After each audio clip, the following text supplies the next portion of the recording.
Hello. And I went to the local university here, University of Washington, and I was talking to an animal expert on animals. And I should say first who I am. I guess I'm D.W.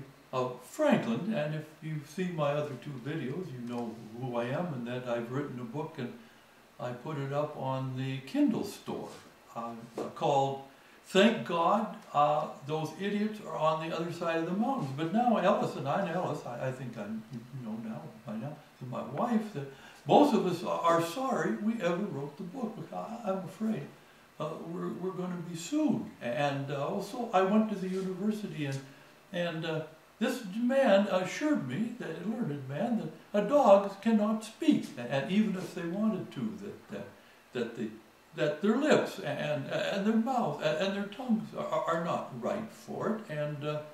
And my friends tell me, now I haven't done this, but people that actually kiss a dog on the lips, and I mean a real kiss, not just like a little peck on the cheek.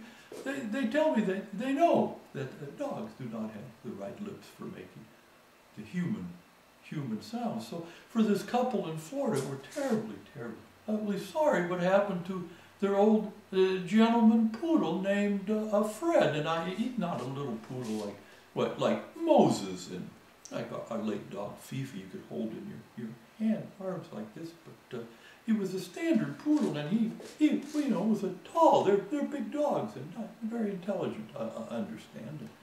And so, what happened is this gentleman related it to me is he was reading my book on his Kindle, and he was reading about the cat that died from mortification, and he was just starting that story, and his dog looked like an old gentleman dog, looked like it was hungry, so he went to feed it, and he set his Kindle down by the dog dish, and he didn't have enough food, and he had to go to the garage to get more food, and unfortunately for this dog, the neighbor lady, nice lady, I understand, came over and asked him to borrow some artisanal salt, and then they got in a big discussion over whether just plain salt you bought in the store was okay, or she really needed artisanal salt. And like I say, for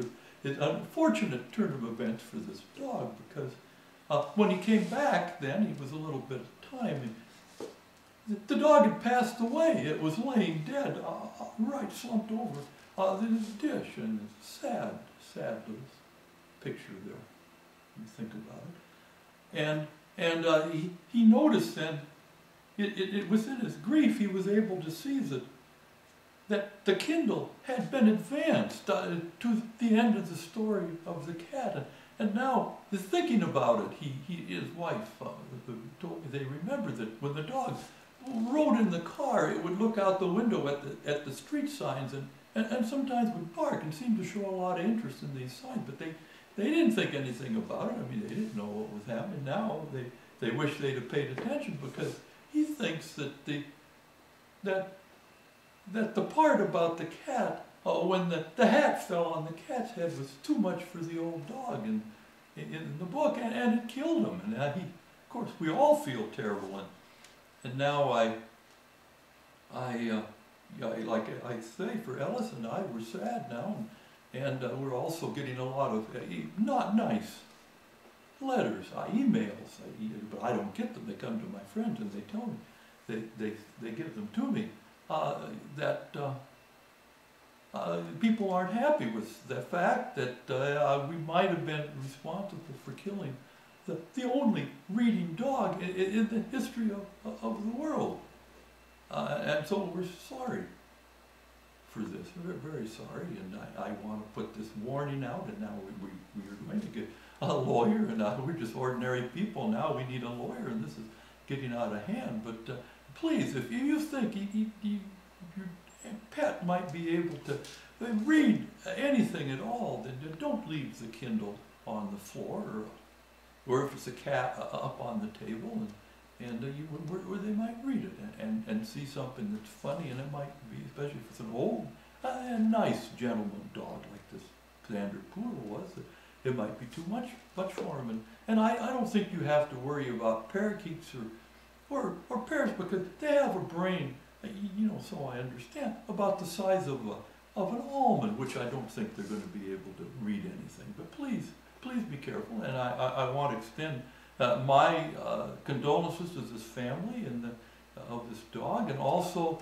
to all the pet lovers in the world. That Alice and I are sorry, and that we wish we never had written this book. Okay, well, yeah. Thank you.